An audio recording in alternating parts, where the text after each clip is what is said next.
What's up, Hoop fans? Welcome to 1716, the most entertaining hour-ish of basketball banter you'll hear each week. I'm your host, David, a Boston Celtics fan. You know who else is in Boston? The Patriots! That's who else is in Boston! That's right! That's right! We go on the Super Bowl! Oh, man. Again! I'm your host, David, a New England Patriots fan. Joining us wearing his King James shirt, who is still injured. But hopefully he'll be back very soon. Lamar, our Lakers fan. Jeremy is not joining us today. He's feeling a little sick. Feel better. We'll see you next week. We can beat up on you then. Sure, bro. Today is Martin Luther King Jr. Day. We certainly give our thanks to Dr. King and all the stuff that he did for us, paving the way for so much with the dream that he had. Still have a long ways to go, but yeah, man. But just like paving us for just to do the show, right? Paving for people like LeBron James, right? You know, in order to do what he does. And I think athletes just need to keep doing a good job about stuff that he's given us for us to do. We need to find ways to help our communities. So I think it's important. Yep. So, thank you, Dr. King. All about equality. Thank you, Dr. King. Now, on today's show, we've got some recent news, some stuff that just broke right before we started recording the show. Then we're going to talk about a certain Mr. James Harden. He deserves the respect, and it's time to talk about it. The Utah Jazz are also resurging. Not surprised. In a very coincidental time as to what they did last year. We'll talk about that in the third quarter. And scores in the NBA are way up. I don't know if you knew this. No defense. But scores in the NBA are way up. And we've got some stats to show you over the last 20 seasons how things have changed. And we'll discuss how we feel about that. Also, before we jump into the show, shout out to our sponsors, Anchor, the app that we're using to post our audio podcast. Thank you for sponsoring this show. Yes, sir. Let's get to it. In the first quarter, right before we started recording, the Houston Rockets have agreed to trade Carmelo Anthony to the Chicago Bulls. How do you feel about him playing on the Bulls? Hold that thought. He will not play a game with the Bulls. Instead, he's going to be bought out and become a free agent. Can you believe it, though, that they were talking about, the reason that they had to speed up the process was because today is Martin Luther King Day, and so the NBA office is almost closed. So they can't get anything rolling. So they essentially get Kenneth Faried to play quicker. They had to just get him, trade him away quickly. Right. So, of course, the Bulls are going to let him go because they have no use for Carmelo. Do we know what they're trading for him? Does it matter? It really doesn't because Chicago all sucks. A Starburst and a pack of Skittles, it doesn't matter. I think they're trading him to get money. I'm sure they're getting money or some kind of compensation that way. Right. So they're trying to get him off the books. So Carmelo over the last 7 months, has gone from Houston. No, New York. Yes. From New York to Atlanta to the from Oklahoma Thunder. City. Oklahoma City. I got you. Oklahoma City. Well, way before he went Hoodie Melo. Hoodie Melo. Then it's come from New York. So he went from the Thunder to the Hawks. Then to the Houston Rockets, to the Still Bulls. Still out of shape. Right. And to the Bulls, and now he's going to go where? Let me just say this. I will go ahead and let me get this off my plate. Because I heard a rumor that if a spot became available, that the Lakers have interest in him. Mm-hmm. LeBron has interest in him. No, stop it. Sorry. The Lakers have interest in him. And let me say to the Lakers front office, let me say this right here. Okay? The Lakers front office, if we're supposed to be a running gun team, we're not going to get Carmelo Anthony because he's out of shape. The man can't shoot anymore, and he's not willing to come off the bench. I'm sorry, you're not starting for the Lakers, sir. What if that's a different mode? What if they have like a slow and eat mode? You're gonna eat? Why would you do this to me, man? Slow and eat. Well, we're not that kind. I just want to set realistic expectations for you. Carmelo's going to the Lakers. No. Unless I did hear a rumor about Beasley. Michael Beasley has not been the player that they thought he would be. Of course, just stop. So they're saying that he could technically replace Michael Beasley. What? Don't do it. Just leave it open. Just leave the roster open. Get a young guy. Anybody but Melo. Anybody but Melo. I just want to set up your expectations. Carmelo is probably because I know you see social media. I know you see when LeBron likes certain posts that have him and Carmelo standing next to each other, playing on the same team. It doesn't make sense. He does not fit this team. No, he absolutely doesn't. If I'm being real, like that'd be a terrible move. Lakers, please make the move. Stop it. Bring Carmelo in. No. No. Okay, all right. Where else could he go? Can we just get the obvious one out the way? You could just go to Miami and just float away on the beach. You know what? I'll say this. You ready for this? I don't know if even Miami would take him right now. I don't know if anybody would take him. I think he just needs to I think you need to let it go. But it's Hall of Famer Carmelo Anthony. Just to say you think Carmelo makes a Hall of Fame? Basketball Hall of Fame. The Basketball Hall of Fame. We're gonna ignore his 3 gold medals. Is it 3 or is it 4? I don't care. It's 3. I don't care. What has he done in the 4, NBA? 8, What has he 12, done in the NBA? 16? Ooh, might be 4. I'm sorry. What has he done in the NBA? Maybe that's another hot take. He's been one of the most successful scorers. And the quickest flame out probably that we've ever seen. No. Yes. You're forgetting his Denver years. Okay. No, I love Denver Melo because that was the Melo that was in shape, that could get up and down the floor. He wasn't bad with the Knicks at first. Yeah, he had a couple seasons. But did they really get anywhere? No. No. So that's what I'm saying. I don't know. I guess I'm just more of, sure, stats are stats, but what has the man done? What impact has he put in the NBA? None. Well, that's Carmelo. We'll see where he lands. Hopefully in purple and gold. That's my hope. But probably not. I don't know if he's going to really land anywhere else unless he does go to the Lakers. Right. But as you alluded to earlier, Kenneth Faried is being waived by the Nets and is expected to join in place of Carmelo, expected to take his roster spot, but also to fill in for injured Clint Capella. Awesome pickup, because that's exactly the energy guy that they need. They need somebody, obviously, to just create energy, blocks, rebounds, exactly what Capella's for. Now, he's probably not as athletic as Clint Capella. At once upon a time, though, he was. There was once upon a time that when he was in Denver, you remember that? Yeah. I can't see Faried being a 2020 guy right now. No, but I would consider Capella a 2020 guy. Right, but can he fill in where he has a couple games of maybe like 10 and 12? It's going to be better than nothing. Right. It's going to be better than nothing. Because they got nobody in this place. With an A. With Harden, like, you need all of the anything. Like, any help that you can give him is going to be good for him. We're going to talk more about that in the next quarter. Right. But Faried set to join the Rockets. That should be a good pickup for them. Great pickup, yeah. I agree. Another news bit from today, Markelle Fultz is rejoining the 76ers to continue his therapy. I'm shocked. I'm just going to say I'm shocked. I don't know what the 76ers are trying to do.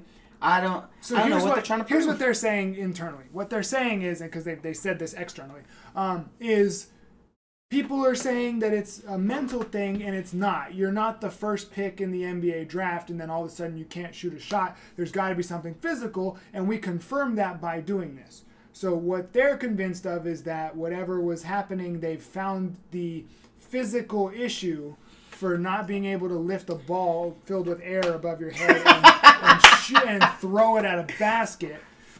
Well, I mean, you're a Patriots fan, so you know all about air and balls, and we're not doing that. So anyway, I still think Markelle Fultz needs to be in the G League. If he's had, oh yes, especially now because you're talking about a guy. I don't care what they say. He's a head case. He's your classic, typical head case where they have messed him up physically. And so it's messed up his psyche. Mm-hmm. And so especially I think it's important right now to put him in the G League because I can't believe I'm saying this, but to your credit, they have Jimmy Butler. And Jimmy Butler, he's a no-nonsense guy. Do you necessarily want a head case Markelle Fultz to be in the locker room right now with a Jimmy Butler? That's going to be worse than Andrew Wiggins. Which is why. Yeah, well, yeah. So I can't believe I agree with you, but I do. So right now, I think they should send him to the G League, let him get his confidence back up, right? or get his confidence. Oh, get his. Oh, you're right. Maybe just get his confidence. You're right. Maybe that's sad. Oh boy, that's sad. But the 76ers, this is ineptitude from the front office. Because think about it. If they had just put him in the trade, they would have Kawhi Leonard. They would have Kawhi Leonard. But is ineptitude at the top. Truly, we wish all the best to Markelle Fultz. If it is something physical, like I'm glad it's being fixed. If it's something mental, like obviously we don't want to see someone go through that. It's just all fun and games. You just need to learn how to play basketball. So. And Brett Brown, goodness gracious. Okay. No. We don't need to. We don't need to go over him every show. We don't need to do that every show. I'm sorry. Lamar, we saw something scary this week. Man. Yeah, we did. At my house. At your house, watching it together. DeMarcus Cousins returns to the NBA with a extremely loud slam. And what else happened? That was it, right? He just got the dunk. So that's nothing big. No, right? he shot some threes, man. Just like one? No, I know he made 2 in a row, but didn't he make 3 for 4? He was 3 for 4. On the first game back? And in the third quarter, he hit two in a row. Two possessions in a row. So, because think about it. The first game back, you're coming from rupturing your Achilles. So that's a big-time injury. So I really thought, and we talked about this, I thought the first game back would be like 10 to 12 minutes. Mm-hmm. Like maybe he makes a couple of buckets and really sits for a whole game. He played a lot more than I thought he would. About 16 minutes, I think. Well, but I think what I'm fouled out. Right. Well, he fouled out for sure, which is typical DeMarcus Cousins. But what was scary was the time he was in there, they were drawing up plays for him. It was clear that they were getting him the ball. It was clear that he was being aggressive, and that's scary. Yep. Because now they could space the floor. I mean, really space the floor with 5 shooters. And Draymond Green in it. But you know what I'm saying. I mean, Draymond Green can hold the ball. And the other 4 can get in position to shoot. That's scary. That's really scary. That's really scary. So, is it locked up? Have they won the championship? Barring something catastrophic? Here's my thing. If the important thing is how much of DeMarcus Cousins you're going to get. Doesn't matter. Well, hang on. Hear me out. What I'm saying is I think that's a factor. I think, of course, keeping Steph Curry healthy is always a factor. Mm-hmm. So if you're getting at least, I think, 70% DeMarcus Cousins and a healthy Steph Curry, it's a wrap. It's a wrap because you saw that their offense was fluid. And they was the first time really that like DeMarcus Cousins was like they haven't practiced together. Really, they're still working out the kinks. And that was the first game back against a Clippers team who's fairly good defensively. They're not a slouch. This is a problem, bro. This is a problem. Yeah. Thanos just That's pretty much it. It's Based on what we saw in the first game, I think it's a wrap. This is not good. There's only one team, I think, that could potentially do it. And I mean, they could potentially do it, but they're not doing so hot tonight. So... You talking about your boys, the Celtics? They might be the only team that could potentially do anything. Here's my thing, man. I know Horford's a really good defensive player. Can he really hold down DeMarcus Cousins? Can he hold down a healthy Boogie? Because I'm just telling you, we probably saw what percent of DeMarcus Cousins? 55? Maybe. 60, somewhere around there? Yeah. Maybe, And that was a pretty darn good player. I don't want to think about it. DeMarcus Cousins is back. That's the news. The last piece of recent news for the week is that All-Star results, the third return came in, and nothing changed. Everyone's still right where they were before. Dwayne Wade's still in the All-Star game. If voted by the fans. Luka's still in the starting lineup if voted by the fans. I don't think either of those should be in the starting lineup. Why are you hating on Dwayne Wade? Why can't he have a swan song? Because he has not had an All-Star season. I get what you're saying, but we talked about this last week. He's So, still box office, David. But Kemba Walker, who is having an All-Star game, Yes. where the game is in his city, should Yes. be starting. But he's going to make the All-Star team, and he's probably going to play more minutes than Dwayne Wade. Well, of course he will, but that's not the point. Starting is the point. Look, David, all right, you know what, you're talking about legacy. Let's talk about Dwayne Wade, right? Okay, obviously, this should be his last season. Right, it is. I know, Dwayne, don't be dumb. This is it. Okay, but do you not really want to see Dwayne Wade turn back the clock? Hang on, one more time, and let's just say this. Is he not having a better season than we thought even he would have? He's playing more minutes. He's having a better season than we all thought. Seriously. He needs to be coming off the bench just like he's doing for Miami. But he's being a factor for them.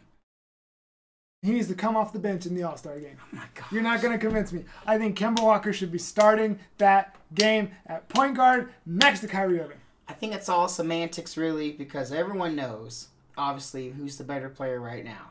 The point is we're appreciating Dwayne Wade for the type of player he is, just like Marquette just did and said, no, thank you. Because we're not going to bring Dirk into the All-Star game. And I know we talked about this last time, and I know it's different, but we're not going to do that.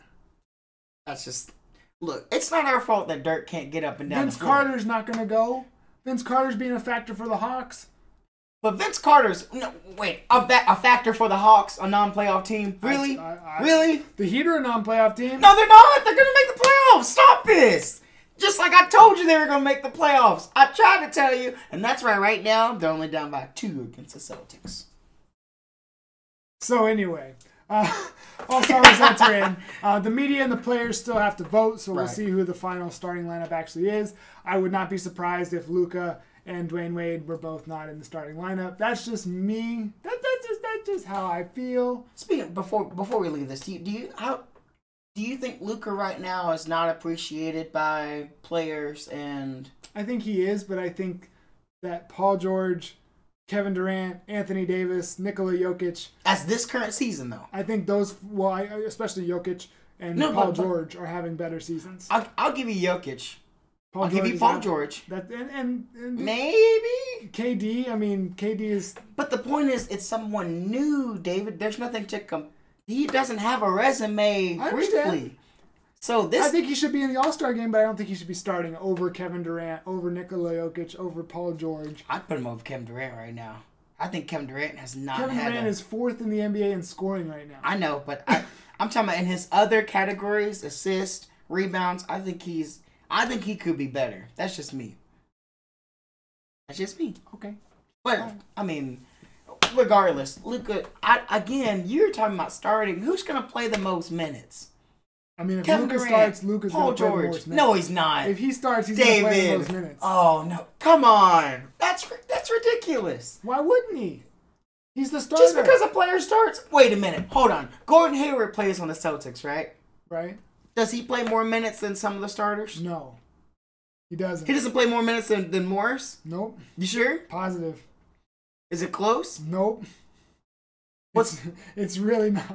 I don't have an exact number, but I know that there have been very few games where Hayward plays more games than Morris. We can look at it later. But anyway, that's our first quarter. That's all the recent news. Certainly more news than we had last week. As we jump into the second quarter, James Harden has been on a tear. Now, I've got some stats, and we can talk about them as we go. 19 straight 30-point games. You want to know what those scores have been? 50, 32, 47, 35, 35, 39, 41, 45, 41, 43, 44. That's 5 in a row of 40, by the way. Yeah. 38, 32, 42, 43, 38, 57, 58. That's 2 back-to-back 50-point games. And then a 48. Should have been 50. He went to overtime. I don't know why he didn't score.